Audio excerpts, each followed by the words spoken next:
Hi, I'm Karan Thapar. Over the last few years, I hope you've been watching my program, The Interview on the Wire. During that period, I've interviewed doctors, politicians, businessmen, scientists, authors, and even the occasional Nobel laureate. For me, it's been exciting. I hope it's been enjoyable for you. But these, as you know, are tough times, and if this program is going to remain bold, independent, and sometimes even defiant, then I think we need your support. At the end of the day, it's a truism, but editorial independence is best defended by the viewers. So if you would like this program to remain the way it is, forthright, outspoken, and interesting, then would you consider supporting us?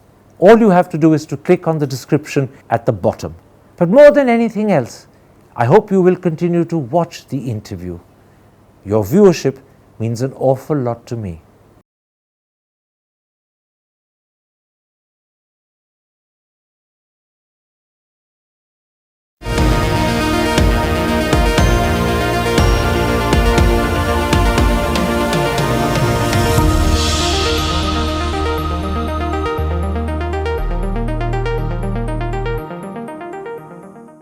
Hello and welcome to a special interview for The Wire. Tomorrow the Manipur Assembly meets for its monsoon session, and today we ask, how effectively have governments in Delhi and Imphal handled the crisis? And more importantly, what are the steps necessary to handle the law and order situation, and beyond that, the tricky but not irresolvable political issues that underlie it? Those are the key concerns I shall raise today with the former Home Secretary, whose knowledge of the Northeast and Manipur in particular is not just unsurpassed, it's also unrivaled, Gopal Pillai. Mr. Pillai, tomorrow, Tuesday the 29th, the Manipur Assembly will convene for its monsoon session for just one day. But it's already clear that all 10 Kuki MLAs, 2 of whom are ministers, 7 are in fact from the BJP, will boycott the session. And at least 2 national newspapers, The Hindu and the Times of India, suggest that even the 10 Naga MPs may skip the session, in which case, beyond meeting constitutional requirements, what real purpose does this one-day session serve? I don't think it really serves any purpose except to show that one instrument of the administrative, the constitutional, is still alive and kicking. Nothing more than that. In fact, isn't there a danger that if all 20 Naga and Kuki MLAs do not attend the session, it will be an all Meitei session, and that will deeply underline how deep and how perhaps irreversible the division in Manipur has become? I'm not so sure yet of whether the Naga MLAs would not attend the session. Although 2 newspapers, The Hindu and the Times of India, have suggested they won't attend. If they do, I mean, it only sends a political signal of how isolated, in one sense, the Meiteis are from the rest of the population in Manipur. And that would, in a sense, bring home to the rest of India how deep and perhaps irreversible this divide is becoming. Well, the division is very deep. Whether it's irreversible, I would still wait to see how the developments take place on the various steps which need to be taken by the government, and whether they would take those steps. I want very much to talk to you about the steps that need to be taken, and I want to talk about those steps in terms of different issues that occur: law and order, the political issues, the background issues. But before I come to that, let me ask you first for your assessment of the way governments, both in Delhi and Imphal, have so far handled this crisis. What is your assessment of Chief Minister Biren Singh's handling over almost the last 4 months? I think what we have to realize is that there has been a constitutional breakdown. The state government has been more, shall I say, explicit by its absence rather than its presence across all of Manipur, including the Meitei-dominated areas. And to that extent, what was mentioned in the Supreme Court, I don't have to, one of the justices in the Supreme Court itself mentioned, there is an apparent constitutional breakdown. In that case, should the Chief Minister be replaced? That is a political decision for the Government of India to take. And I think with the governments being of the same, both BJP governments in centre and the state, it is unlikely that if they have not taken decision so far, that they would take such a decision in the future. Although in the not so recent past, Indira Gandhi dismissed the Darbara Singh government in Punjab when she felt that they were failing to handle the situation vis-a-vis Bhindranwale, and that was a Congress government dismissed by a Congress Prime Minister. So the precedent exists, and I believe Nehru did that in his time as well. Surely the interest of Manipur should be paramount, not the party interest of the BJP, which is why I ask. Because clearly this is a Chief Minister who's lost the confidence of the Kuki people, that's 16%. And several newspaper accounts say 15 of his 32 MLAs, including 8 Meitei, have also publicly expressed a loss of confidence in him. So is he an obstacle now? I don't think so. I don't see the political party in power sees it that way, because if they saw it, they would then remove him. It might happen in the future, it's quite possible, but at the moment I don't see the government removing him, because they feel that he serves a particular political purpose. In fact, the Home Minister in his speech in the Lok Sabha said he was being retained because he's, in quotes, cooperating. And that was in terms of removing the Chief Secretary, removing the DGP, accepting Kuldeep Singh. But as a former Home Secretary, who clearly puts the interests of Manipur before the politics, does cooperating make up for the fact that he's been incompetent in restoring law and order? Does it make up for the fact that he's unacceptable to 16% of his population and perhaps pretty close to 50% of his own MLAs?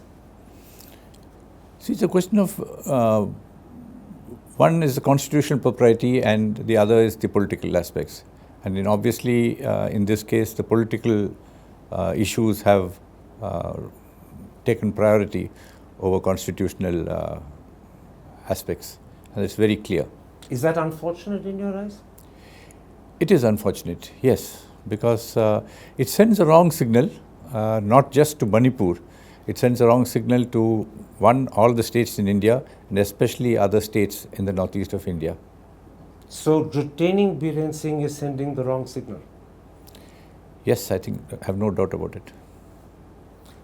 Let's come to the handling of the situation by the central government. In the speech that he made in the Lok Sabha, when the no confidence debate happened, the Home Minister spoke for 2 hours, and he explained the present crisis in terms of an influx of illegal refugees, Kuki refugees from Myanmar from 2021. Now there's no doubt that is precisely how the Meitei believe the situation has arisen. But the Kuki have a very different explanation. Did the Home Minister make a mistake in only giving the explanation from one side rather than from both sides? Has he ended up, perhaps inadvertently, making himself look partisan? See, once you have supported the Chief Minister and not dismissed the Chief Minister, then you have to follow the narrative of the Chief Minister. And that is exactly what the Union Home Minister has done. So that was expected, because if he had to follow any other narrative, then it would mean that he would have to dismiss the Chief Minister. And this follows from your saying that retaining Biren Singh sends a wrong message to Manipur. Therefore, the explanation, as far as the Kuki are concerned, sends a wrong message to them as well. Yes, no doubt about it. And I presume this is why the Kuki have responded so angrily to what the Home Minister said in Parliament. The list of Kuki organizations who've condemned the Home Minister's speech is pretty long.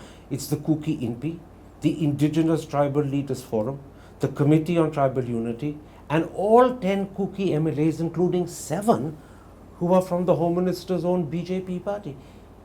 Doesn't this mean that at a time when the Home Minister needed to reconcile the Kuki and the Meitei, and therefore reach out to the Kuki, he's ended up offending and annoying them instead? Well, that is what I think the strategy was. So I don't find anything new. This has been the strategy of the BJP, and therefore he's just following that line. Can you explain that further, Mr. Pillai? You believe the strategy of the BJP is to side with the Meitei and push the Kuki aside? Well, that's what they've done. In actual practice, that's what they've done. So It's something unfortunate, but it's happened, and the consequences are there, which we have seen, and now we have, in one sense, to pick up the pieces and see where we take them forward. You're saying something very important, and I'm only repeating it so the audience understand you fully. But you're actually saying the government of India has taken sides in the Meitei Kuki conflict, and it's taken the side of the Meitei. Yes, no doubt about it. This is truly unfortunate, isn't it? It's unfortunate, but that's politics today. If you had been Home Secretary and you saw this happening, what would you have said to the Home Minister? No, I think most important thing is that you have to maintain law and order. And if you find that the state government, because law and order is a state subject, if they are unable to maintain that, then I think you have to take what action follows from that. You're suggesting that if you were Home Secretary and the law and order was not under control, you'd have said to the Home Minister, dispense with your Chief Minister. Yes, I think if he could not control the situation, and the law and order situation went out of control as it went, and you had a complete breakdown of law and order, then I think you really need, in one sense, to have dismissed the Chief Minister. Because that, I think, was, you don't have to impose President's rule, but you have to have got rid of him and brought in somebody else who you could try, and if he still failed, then the only other option is President's rule. So I'll sum up this bit. You're saying two very important things. One, that the strategy the BJP is using in Manipur, which is to take sides with the Meitei against the Kuki, is the wrong strategy. It's unfortunate. And secondly, retaining Biren Singh as Chief Minister, which follows from that strategy, is another terrible mistake. Yes, it is. I think in the long term, it's a mistake. Let's come to the Prime Minister's handling. For 79 days, he refused to speak in public about Manipur, not a single syllable. Thereafter, if you count up the occasions when he's spoken about Manipur, it comes to a total of under 10 minutes, which means in nearly 4 months, the Prime Minister of India has spent less than 10 minutes speaking about one of the worst crises India faces. As a former Home Secretary, what do you make of that? I think the Prime Minister has left it to the Home Minister to take a call. I think this is one, it's again a decision, it's a decision that he has taken. He thinks the Home Minister is handling it, and he doesn't want to interfere with what the Home Minister is doing. Therefore, he's kept his, shall I say, minimal approach rather than intervene directly. Given the seriousness of the crisis and the fact that it's carried on 4 months, was the Prime Minister right to leave this entirely to the Home Minister? It's a difficult call for me to make. It's a Prime Minister of India. He takes the call. He's, I think, politically very astute. So he's taken the call, I think, very deliberately and very in a measured way. So we'll have to see how things pan out in the months to come to see whether that call was right or wrong. Earlier, when we were talking about the Home Minister, you said he has consciously put politics, BJP politics, ahead of India's constitutional requirements. That, it seems, is also true of Mr. Modi. See, let's see how things. It's already, the matter is before the Supreme Court. There are issues which are coming. I think we'll see how it pans out. Practically everyone I've spoken to in Manipur, and in the last 4 months, I think I've done about 31 interviews. Whether these guests were Meitei, Kuki, Meitei, Pangal or Naga, they've all said they feel let down by the Prime Minister. Many have said they think the Prime Minister has turned their back on them. One of them even said to me, we can't even see the Prime Minister's back. Are people in Manipur justified in feeling and thinking like this? See, I think you are in a state, you are trying to make, depending on the Prime Minister for trying to solve all your local problems. Your local problems have to be solved at the local level. And I think if you cannot expect the Prime Minister to solve a problem, especially as complex and complicated, just by the Prime Minister intervening. It's a matter which you have to solve yourself. And I think if you are not able to solve it, there are other constitutional remedies which, of course, have not been taken. But you have to solve the problem by discussion and dialogue among the groups in Manipur itself. My last question about the Prime Minister, many people in Manipur, that he's not just the most popular person in the country, he's by far the most powerful. Were he to take an initiative, were he to fly in for a day, were he to invite civil society organizations to meet him, he would give a message that he personally cares, and that would encourage people to talk, perhaps to reconcile. That initiative needed to be taken by him, they say. How do you respond to that? I think if any Prime Minister, when in a situation of this nature, needs to reach out to the people, because they are all his. He's the Prime Minister of all of India, and therefore he needs to reach out at the earliest when the situation, unless there is, the intelligence briefings and the other reports which he's getting are totally different, in which case that's another issue.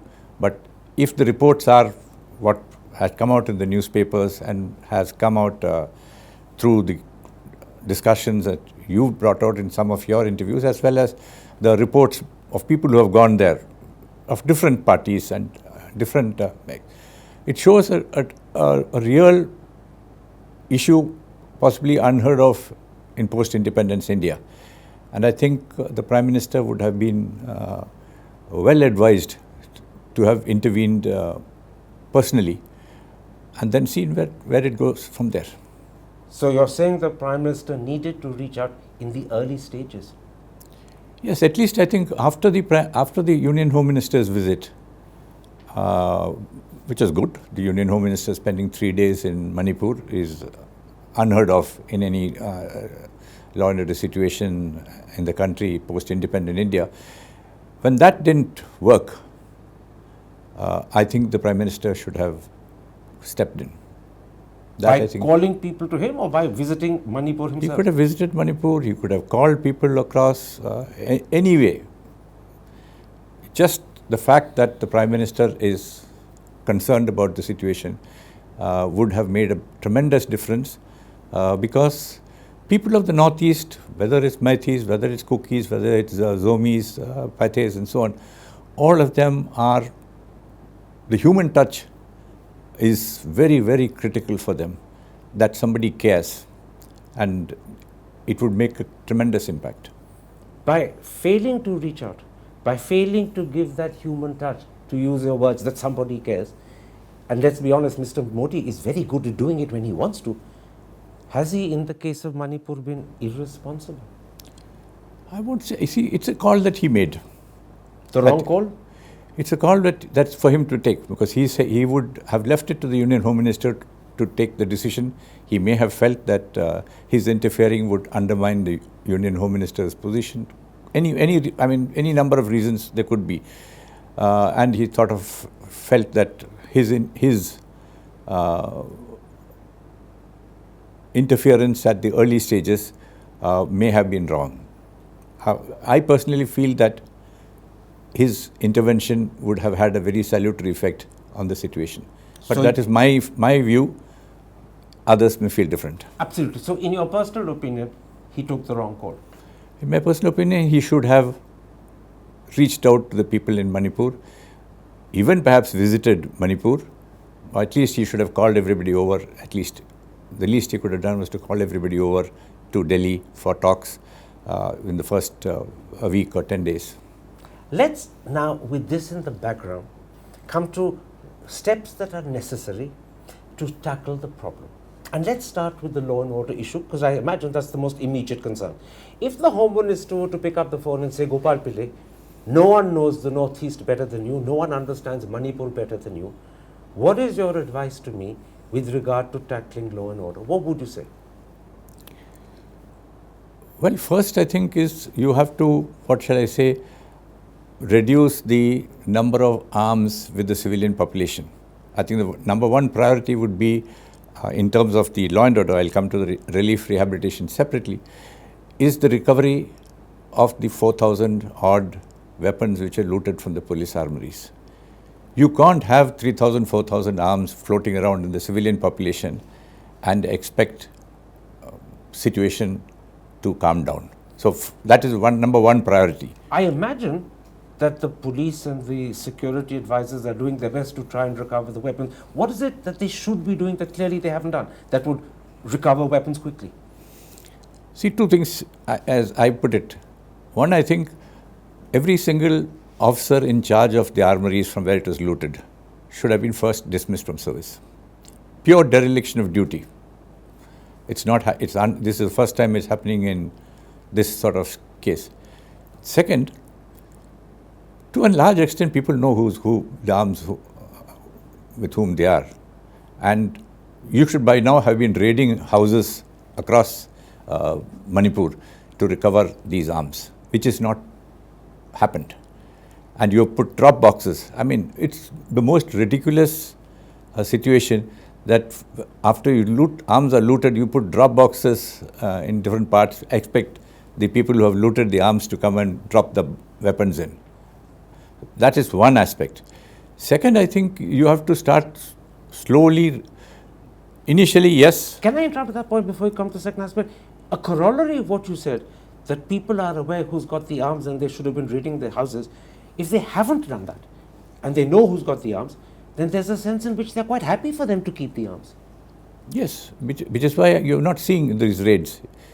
I mean, if I was the DGP of Manipur, even if not the new DGP who has come in, if I was the SP in Imphal or Surachandpur and so on, my first priority would be to recover these weapons.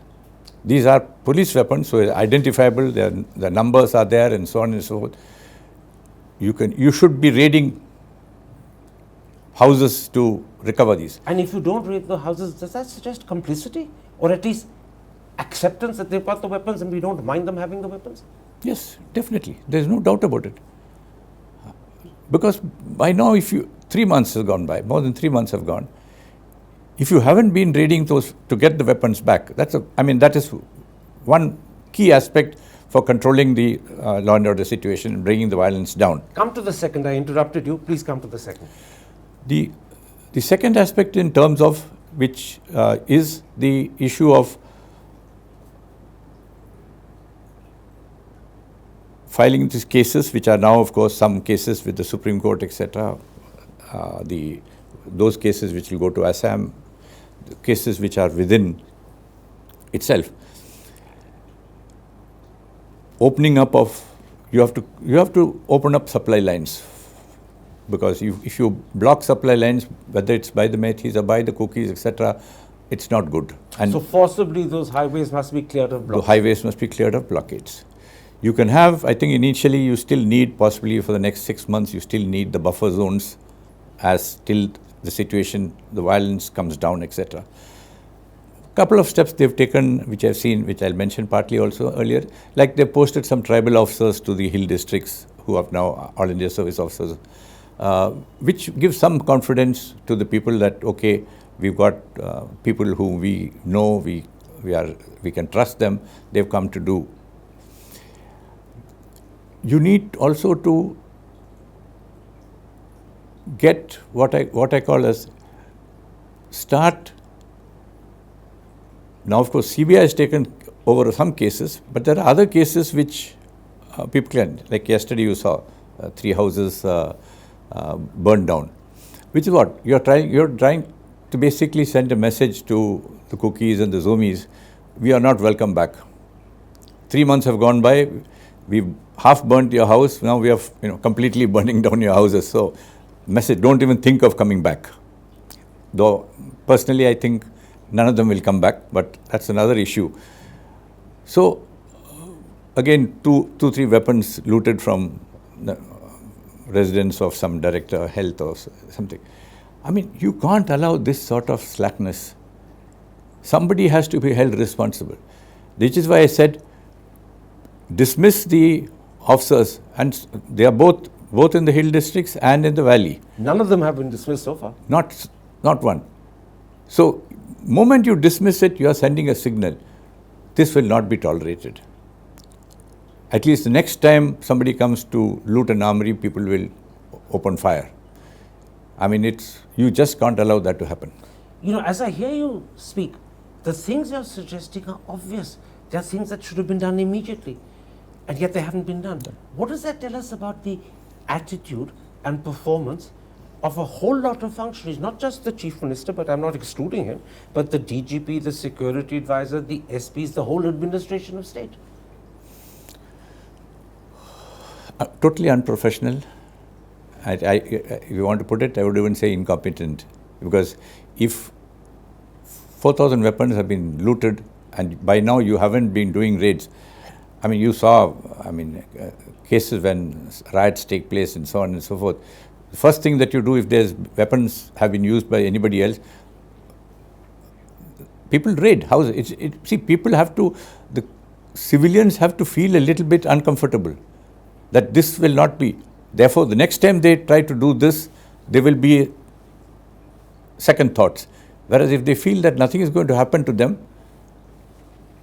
In fact, by failing to raid, you're giving them carte blanche. You're encouraging them to carry on.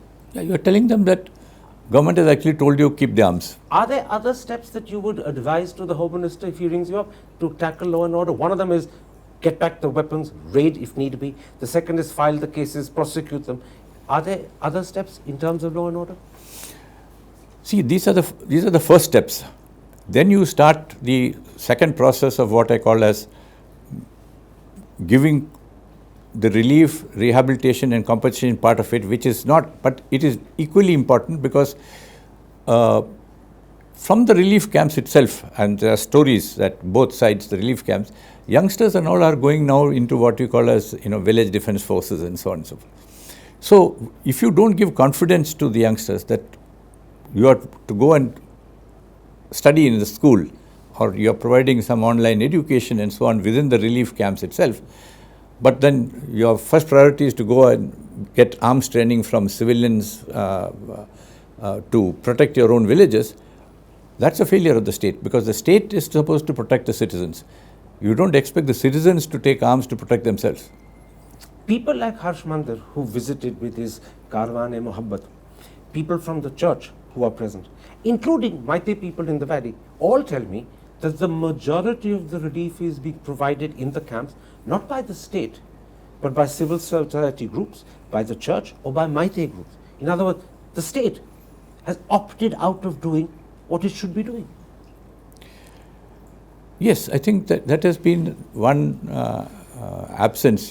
There are three things the state can do. The state has a limited capacity. I mean, Manipur government is not it's not like, you would find, say, Maharashtra or Karnataka or Delhi government, etc., where, the capacity of the state is limited. It's a small state, a small number of officers, etc. Very large community organizations are there. So it's all right that the community organizations come forward.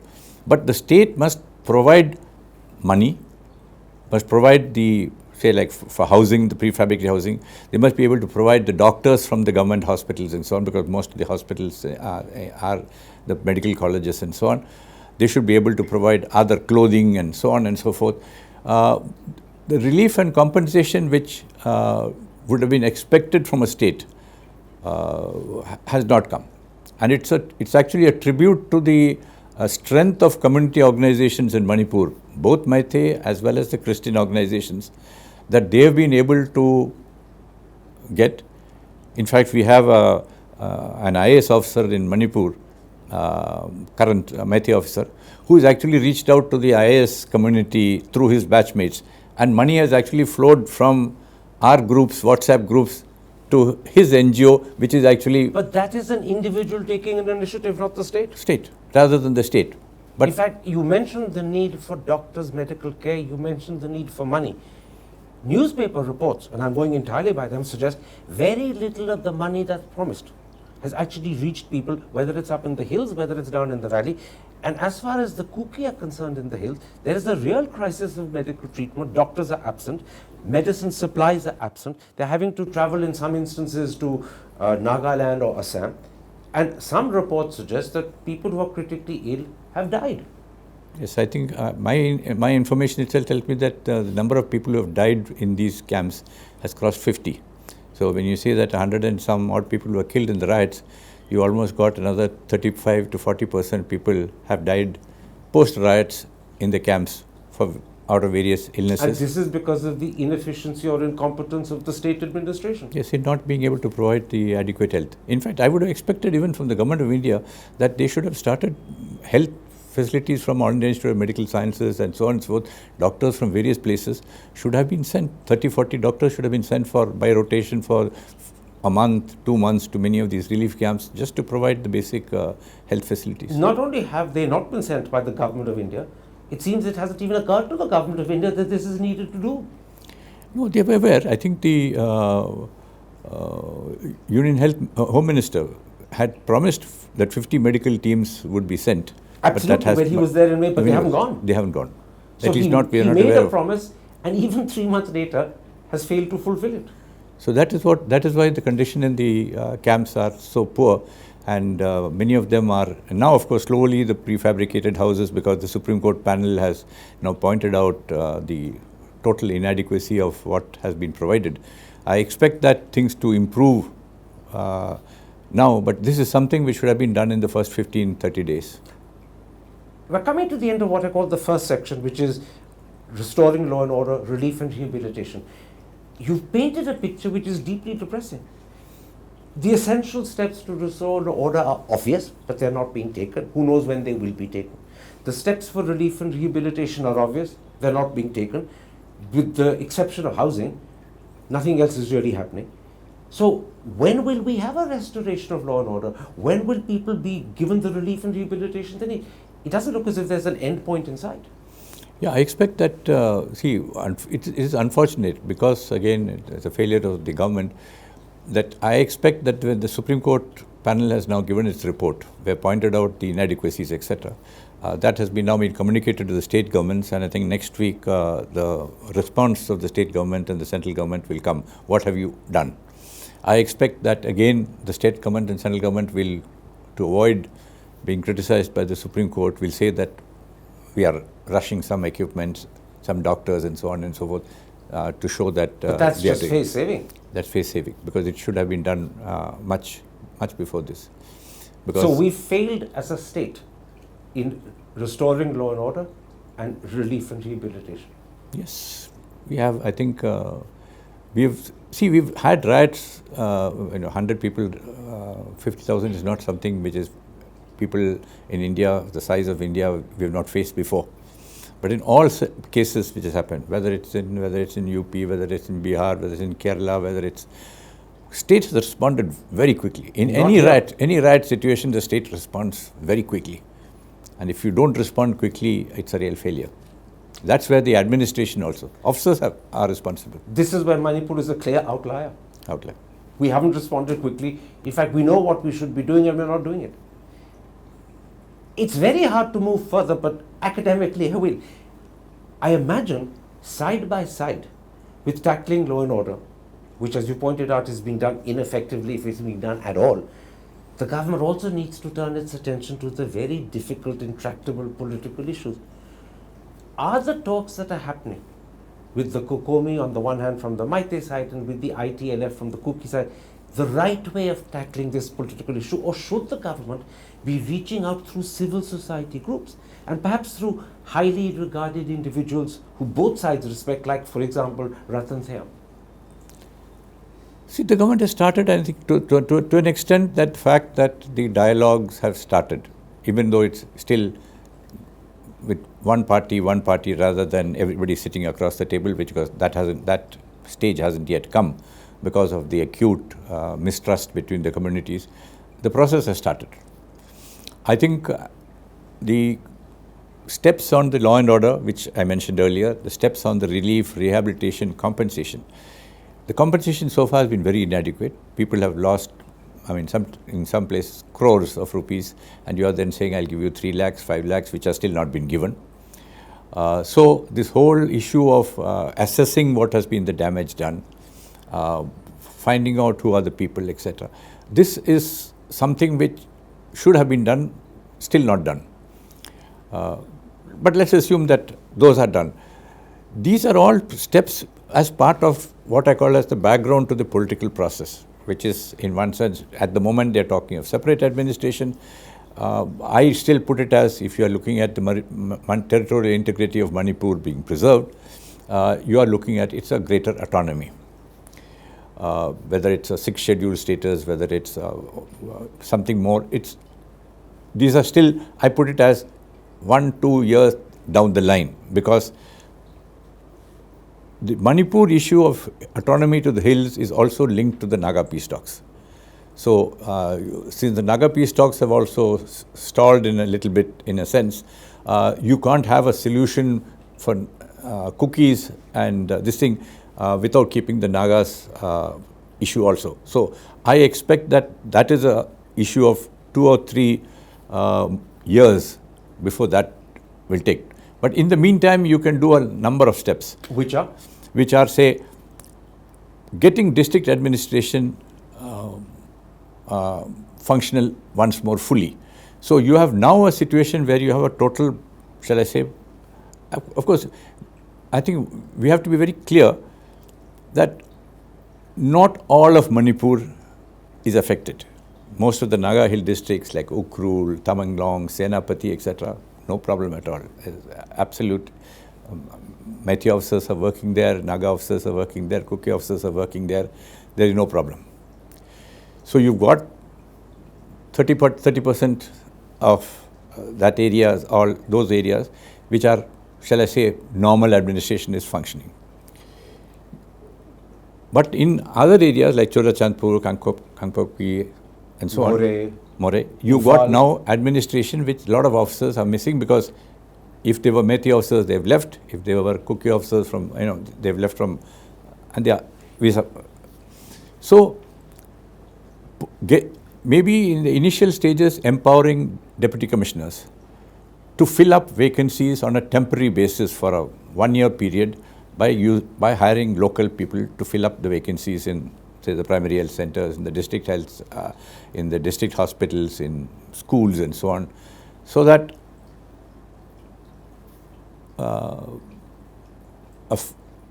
a modicum of administration is restored and people can go about their normal lives. What you're suggesting, as you said, sounds so obvious. Why is it not being done? I really don't know. Though I must say that in the first instance last week, they just started posting All India Service tribal officers to the hill districts. So 3 or 4 officers have been posted. With the first steps, maybe they are starting to realize that. Tell me something. There are so many things that need to be done in terms of restoring law and order, rehabilitation, getting the administration functioning, empowering district magistrates so that they can temporarily appoint people. And you've made it seem so simple and obvious. I'm astounded it's not happening. But leave that aside. Should the Chief Minister be removed to facilitate all of this happening? Is he an obstacle? Is that why it's not happening?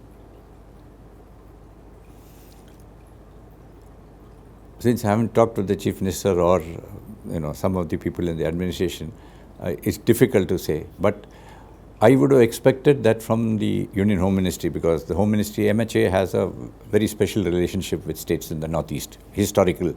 It's always been the Mabab figure of, so I would have expected the Ministry of Home Affairs to have taken far more initiative.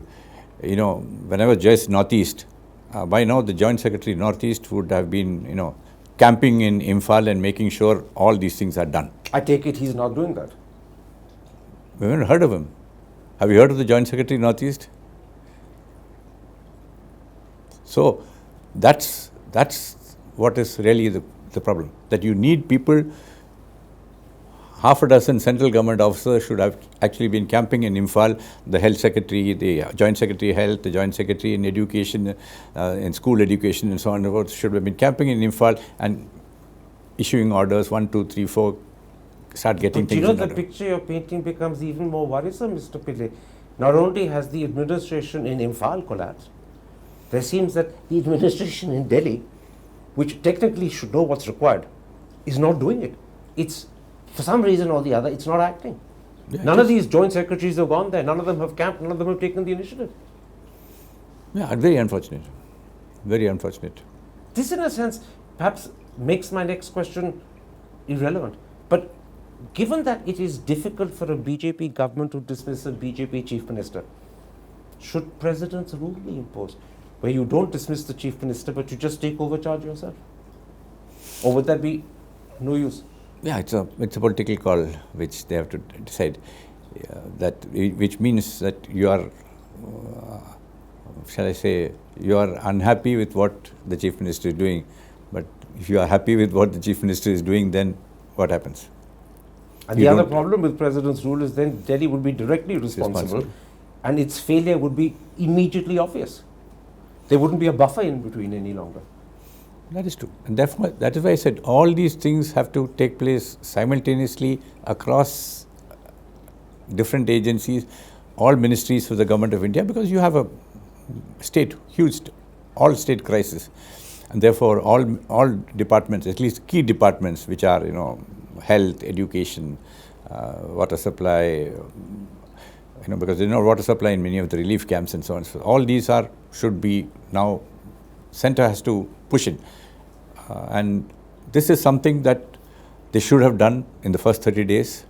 They haven't done it. They need to do it because that inspires confidence among the people that the state and the central government cares. It is very important, especially for the people of the Northeast, to feel that the state government and the central government cares about them. And that is they are very emotional people. And unless you approach them emotionally, you will never be able to, win their confidence. At a time when the message that's needed is we care, we will reach out, we will help you, the message that's going, both from Imphal, where the government has collapsed effectively, and Delhi, where the government seems to be indifferent and not bothering, is actually carry on as you are.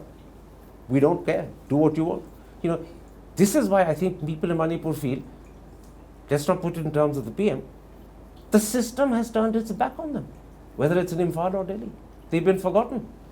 Yeah, that's the general feeling. All sides, including the Meiteis. Have you ever come across something similar in terms of utter mishandling both at the state and central level in your entire career? No, this is unique.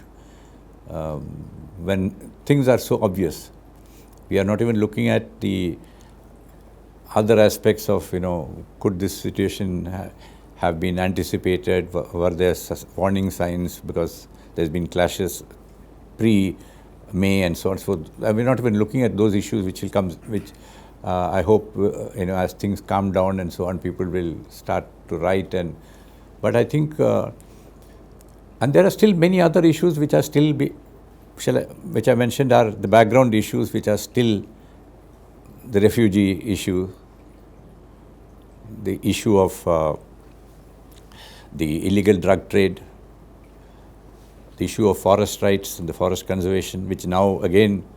Let me take those up with you one by one. But before I do, I'll point out something that you've hinted at because it will intrigue the audience. Clearly, you believe there were signs before the 3rd of May that the problem was lurking under the surface, that it needed attention and care, and that warning sign was ignored. Yes, I think the signs were there. There were small clashes. There were small protests. There was even, the issue of, one of the Chief Minister's functions which he was supposed to go to Churachandpur, where there was his, the ground on which he was, that whatever the structure, the Shamiana and all this got burned down, etc. These warning signs were all there.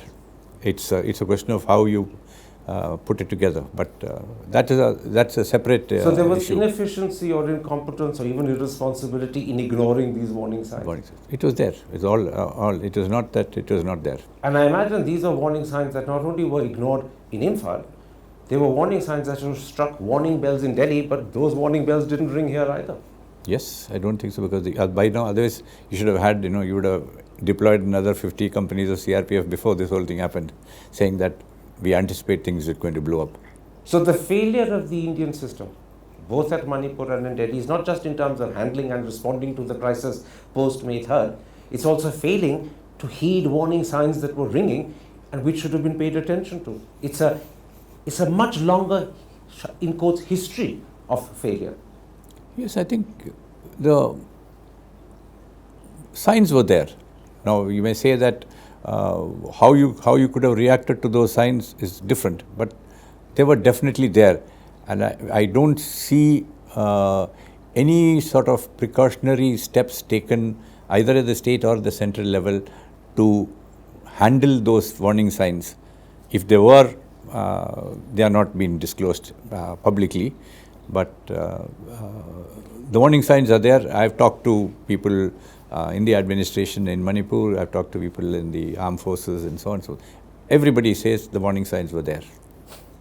Everyone saw them, everyone knew they were warning signs, no one acted.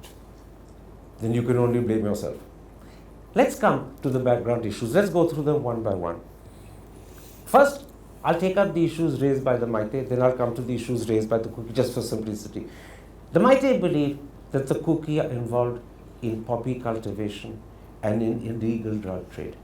But we know from the interview that Thano Jam Brinda has given me, and she's given it also to News the Truth, that in fact she alleges that the Chief Minister has been protecting a drug lord who is a BJP functionary, and his wife too, she alleges, is involved. So is this charge made by the Meitei against the Kuki pointing fingers only in one direction, or are they all involved in it? I think everybody is involved. There's no, I mean, it's been there in the past. Drugs, both within Manipur as well as the Manipur, it's coming. Manipur has a history of drug problems, starting from HIV, you know, and then the whole community got together to, you know, sort of tackle that. So it's something which is there. I don't think it's everybody is involved. It's a fact, and how they're going to tackle it is, I think it's the Narcotics Control Bureau, the Enforcement Directorate. All these people are now to see, you know, the PMLA and so on, money laundering, etc. Because it's big money. It's poppy cultivation. The cultivation by the farmers is maybe 5% of the total drug trade. So the poppy cultivation itself is small, but there's a large inflow of drugs and the chemicals coming from across, and it's partly because, again, we don't realize, because mainstream media in India has not covered a civil war which is going on in Myanmar. I mean, they've been, you know, we've had big once in 1960s, you know, an air raid on Aizawl. That's big headlines that we used against their own citizens. The Myanmar government is bombing away left, right and center, and therefore you're going to have these refugees coming in to India. And I think it is very important for Government of India to have, if not a refugee policy, at least keep a complete tab on who is coming across the border, put them into a refugee camp. How serious is the influx of illegal Kuki refugees from Myanmar? All the newspaper reports I've read suggest that surveys done by the Manipur government put the number that entered Manipur under 3,000. Something like 45,000 have gone to Mizoram. How worrying is an influx of 3,000? Or is it being exaggerated to point fingers? See, one sense that actually this thing has not been done, I would be skeptical about the numbers. I think the figures in Mizoram are slightly more than 45,000, etc. Maybe here 3,000 is slightly on the lower side. It may be higher, maybe 10,000, maybe more. But these are refugees. See, nobody likes to leave his village and come across just carrying whatever is on the back of their head to another place unless dire straits on the other side. So it is important for you to say that these are refugees, like when, you know, the Bangladesh, they had a problem in East Pakistan and so on. 10 million came. 10 million came. So we said, there's a problem. There were refugee camps set up. You document them, you fingerprint them, you photograph them, you can do all that you want, and they remain as documented refugees. Thing, aren't you? You're saying these people who've come, whether they're 3, 4, 5 or 10,000, they are refugees. They are fleeing from terror in Myanmar. Obviously, at some point they want to go back to their home, but they are not people who've come to make a living forever in India. There is a distinction to be made between refugees from militant Myanmar terror and people who have come to make a home in India. They're the first, not the second. Yes, and therefore, once you document these refugees, he then never becomes an illegal migrant, because he always remains a refugee. Then you have to take up with the government of Myanmar to send them back at some point of time when situation is. But something else flows from what you're saying. I'm talking now both about what you said earlier about the poppy trade and also about these refugees. In both cases, the finger has been pointed almost exclusively at the Kuki. But you're saying both sides are involved in the poppy trade and the drug trade. Brinda's interviews makes that clear. The involvement on the Meitei side goes all the way to the Chief Minister. And again, you're saying as regards these refugees, they're not coming to permanently settle. They're fleeing for fear of their lives and they want to go back one day. Again, the finger is pointed to the Kuki and said, you're deliberately changing the demography. They're not. I don't think the demography will change. We don't see that numbers yet. But remember, I think all the time we're talking of cookies. The cookies, there's also zomis, there are chins, all are they're different. I mean, we look at it, the cookie is not the same as the zo and the chins.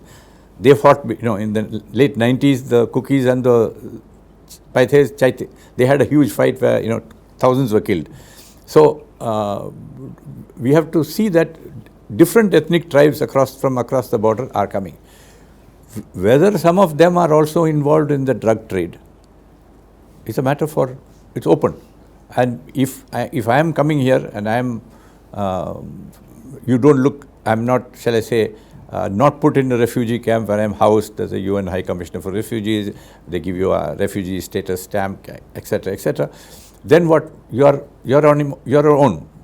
And then when you're on your own, I would not be surprised if some of them are also involved in this illegal drug trade, because they have to survive. In other words, the administration of the system needs to respond more effectively to this to ensure that refugees remain refugees. Refugees. Yes. And this is again another area where the state administration has failed. Yeah, I think see, even in Mizoram, they're officially saying there are refugees. Some of them are housed in camps, some of them are housed with individual families, because they have relatives. They're chins, their communities, same places and so on. But the government of India has not given a single pie to the Mizoram government to help in. The Mizoram government are saying, these are the refugees who have come across. We got the names, we've got this thing, we'll give you all. We are providing funds from our state budget, help us with some money. And the Mizoram government asked for 10 crore, which is not a vast sum of money. I believe they were given 3 crore eventually after 2 months delay. But another aspect of that is there are some 14,000 Manipuri refugees in Mizoram, and the Manipur government has done nothing whatsoever to help them. I mean, it could have sent money to Mizoram to help them. Those people are surviving on either Mizo government largesse or Mizo civil society charity. The third background factor is this charge made against the Kuki about encroaching on forest land. How accurate is it, or is it a misunderstanding, as the Kuki claim, of their slash and burn style of cultivation? See, it's a complicated issue, because you're looking at the hill areas are by and large forest areas. They've been doing slash and burn forests for centuries. You also have the the Forest Conservation Act.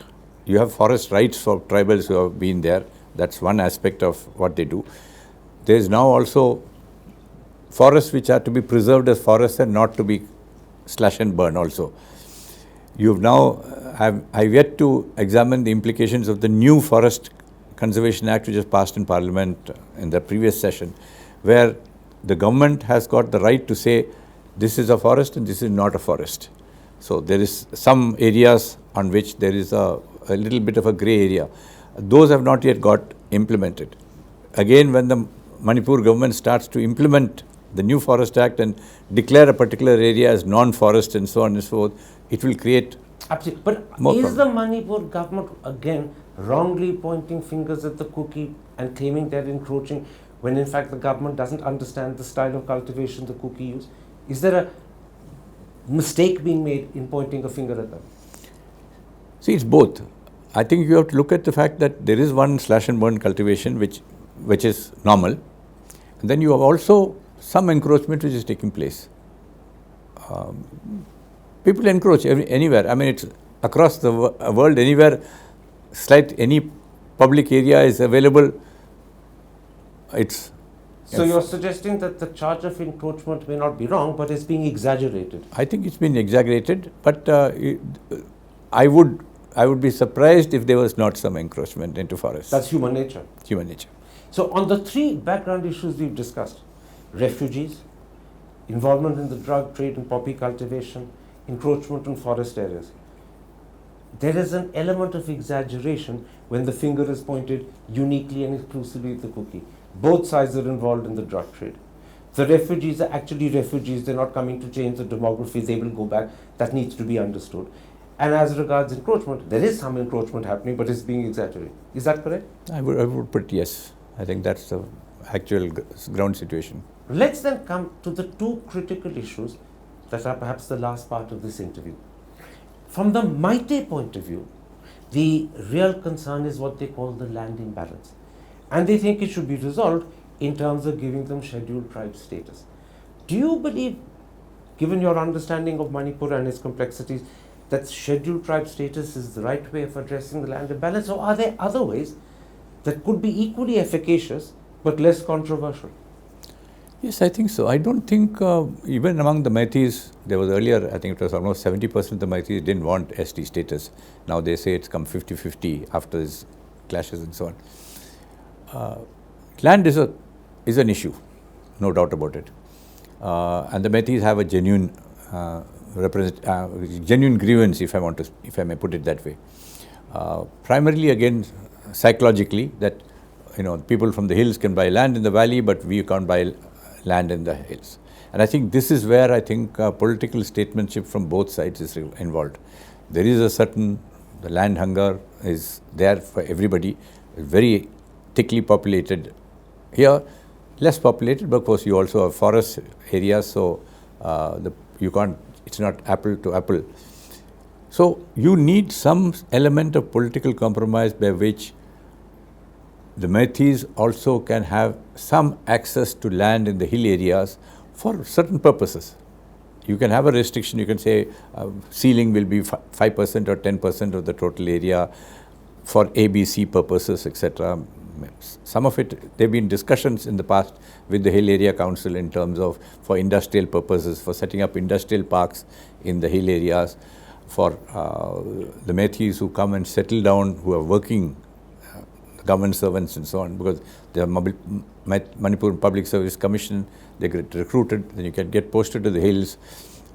You might marry somebody there and you want to settle down there, then you should be allowed not say that I'm not a person and not be allowed to. That permission from hill councils is already available, but it, I gather, is given very grudgingly. Yeah, it's given grudgingly, it's very little, but you're saying that this is an issue, the land imbalance, that with a political initiative taken by sensible, far-sighted politicians, can be fairly easily resolved. Yes, I think it needs to, people have to realize that it is an issue.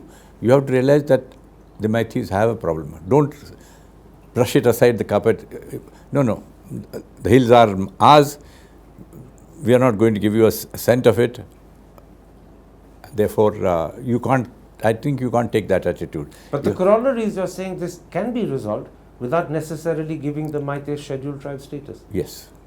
In other words, you need a far-sighted politician who takes the initiative. And that means someone has to stick their neck out, because that's what you do when you take an initiative, isn't it? Yeah, I think a lot of Meiteis, responsible citizens also say that we are not scheduled tribes. And as it stands in the current definition of where the scheduled tribe, we are not that scheduled tribes. Some of them are Vaishnavite Brahmins, some of them, of course, looking back to their old indigenous faith, in which case they are, shall say, more akin to ST. But today, now, in the context of where they are now, in terms of their education, their social, lack of, nobody discriminates against the Meiteis in terms of their educational levels.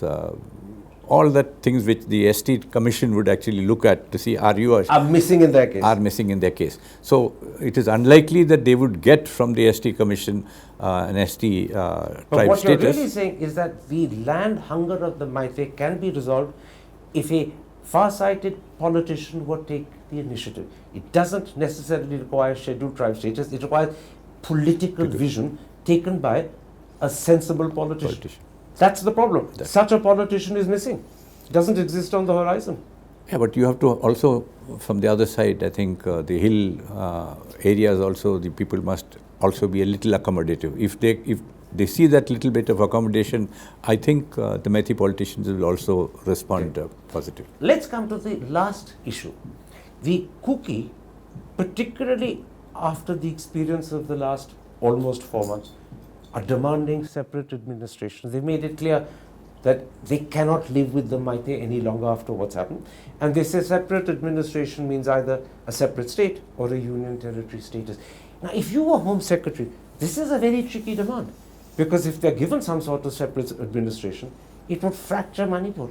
Because the Nagas immediately would want to join up with Nagaland. And all that would be left is the Imphal Valley. And on the other hand, you can also understand that after what they've gone through, the Kuki clearly want some measure of autonomy to be able to safeguard themselves. So how would you, if you were Home Secretary, tackle this extremely difficult issue? See, I've always been of the view, and in fact, as JS Northeast, there's even literally an affidavit of mine in the Manipur Assembly saying that Government of India is committed to the territorial integrity of Manipur. I've said that even during the Naga talks and so on, said we are not touching that. If you're not touching that, then issue then becomes of matter of autonomy. You got the Hill Areas Council, which hasn't really worked because again no state government likes to give autonomy. It's happened in Assam when you had 6 scheduled status and even the 6 scheduled areas. Bodo, when we negotiated the Bodo Accord, we gave a lot of autonomy, but they still feel that because the money is routed through the state government, it's who controls the money controls everything else. So unless there is financial autonomy, it becomes very difficult for anybody to feel I'm really autonomous. Therefore, an autonomous council, an autonomous area is fine. It can be under the 6th schedule. I think in the past, even Manipur, there's been. But the 6th schedule doesn't apply in Manipur. No, it can be. It can be implied. It can be extended to any particular area which the government wants. In the past, Manipur governments have been said this is acceptable, but this is something to be negotiated.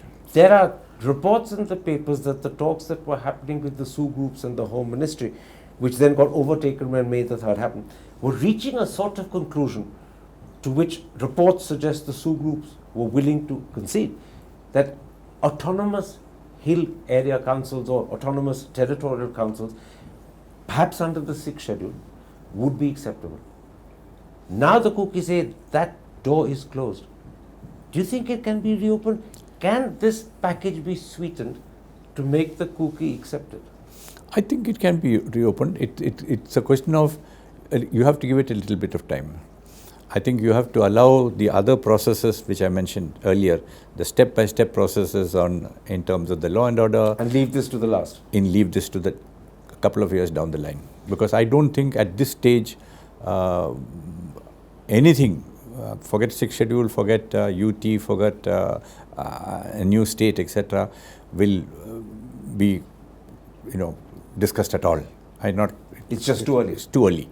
So that's 2-3 years down the line, as I put it. But you're also suggesting that to make the hill area councils or the autonomous territorial districts or whatever you call them acceptable, you'd have to also apply the 6th schedule of the Constitution. So it's a lot closer to the Bodo land structure. And perhaps in addition, give them also some measure of financial autonomy.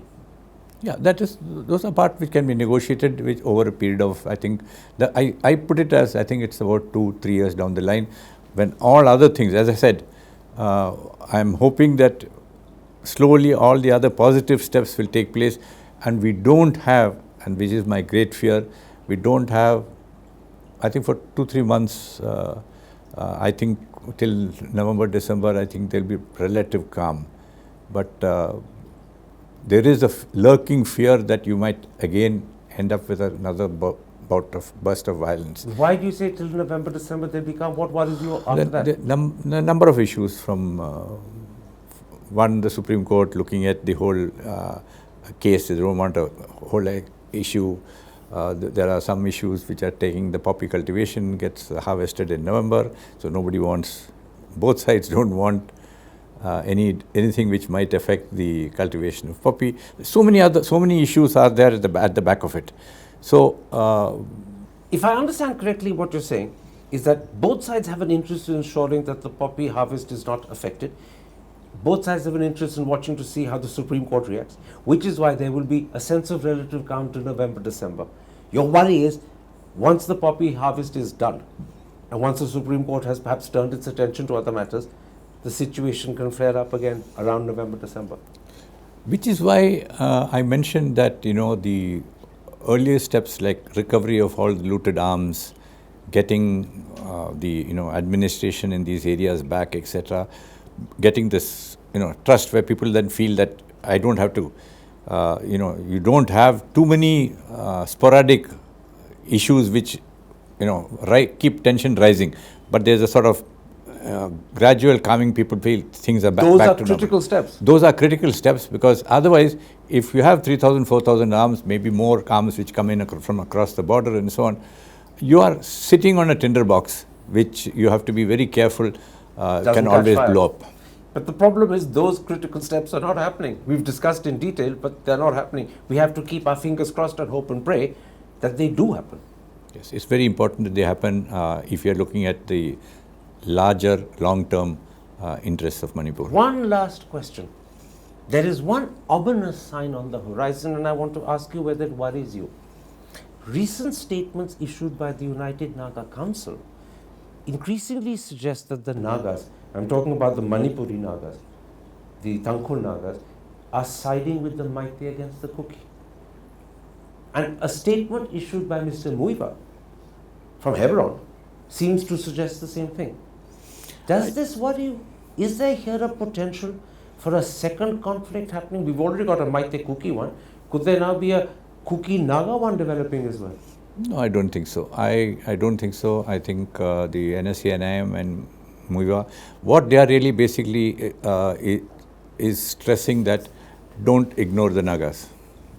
Which is why I said any settlement you have with the Kukis, etc., don't leave us out of it, because the Naga interests involved both in the autonomy which can be given to the so-called areas, as well as the areas where supposedly Kuki dominance is there, but the Nagas may say that those are some areas, we also have influence in those areas, so don't count us out. We want to be involved in those negotiations, which is a fair, and I think the whole package of autonomy will come issue with the Naga peace talks in terms of the autonomy for the Nagas, autonomy for the Kukis, and autonomy for the Zomis and so on. What the Naga United Council is doing is not spoiling for a fight. It's simply putting its card down on the table and saying, listen folks, don't forget about us. Right? Yes. In other words, it's making its presence felt. It's not actually spoiling for a fight with the Kuki, even though they've accused the Kuki of false history and lies. But that's just their way of saying, don't forget about us. I think so. And I don't think they will spoil for a fight. In fact, the Nagas should be most worried, because in the city of Imphal, they are the only ones left. Absolutely. In the tribe. So my last question, everything that we've discussed, both in terms of what the government should do but hasn't done, whether in Imphal or Delhi, and in terms of what they then need to do but which will be difficult and will take time, suggests to me that this is not only a very complicated and complex issue, but it's intertwined with emotion and politics, and it will not be easy to solve, and it will take years to solve. You've talked about 2-3 years, but it's possible it could take a whole decade. Yeah, it depends on how fast, as we said, and we don't have too many setbacks on the route, which I mentioned. It's because it's important that we don't have those setbacks, because these are things which sometimes happen when you ignore. I think we've realized now that you cannot ignore warning signs. And if the warning signs are there, now here, as I mentioned, the warning signs of presence of civilian arms with civilians in thousands. I mean, if in Delhi we had AK-47 and semi-automatic rifles with 10,000 people in Delhi, the Delhi police would be extremely worried, I mean, the first thing they would go if they were looted from Delhi armories, they wouldn't have and that didn't sleepless happen night. in Manipur. It didn't happen. So what we're saying is that we have to keep our fingers crossed that things don't flare up, things don't deteriorate. It could be a sensitive, delicate situation for years to come. And we just have to be very careful about how we handle Manipur.